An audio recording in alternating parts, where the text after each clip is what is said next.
Joflex laziti Ori Zaya koza waisita urapaya uchiti ukaita mari maiva koma chanzo farasi na saucha vakaya nditaurire wapindwa nde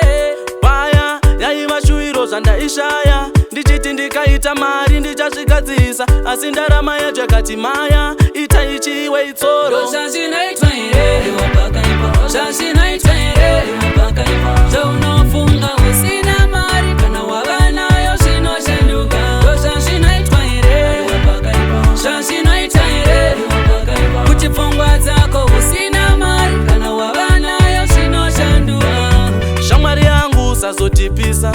life yacho usaichipisa pandotraya kukloza ndokandirwa zijoka hakusi kuda moms kuvarasisa waiti uchavatengera imba ndozvandeda kuita chicha wakaita bebi rangu reda mota hazvisirizvo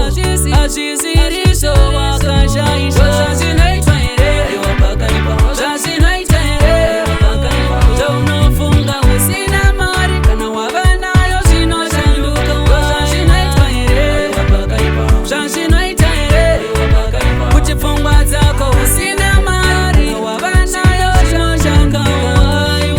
hazvitsaurike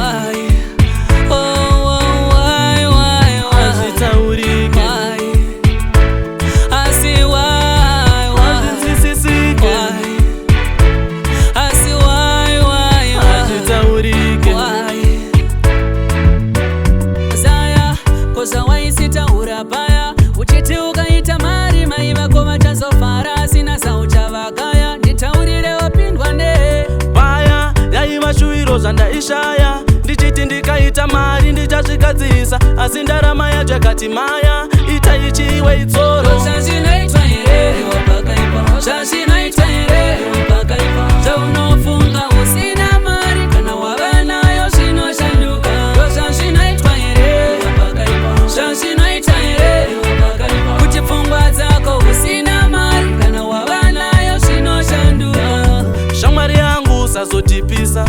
life yacho usaichipisa pandotraya kukloza ndokandirwa zijoka hakusi kuda moms kuvarasisa waiti uchavatengera imba ndozvandeda kuita chicha wakaita bebi rangu reda mota hazvisirizvo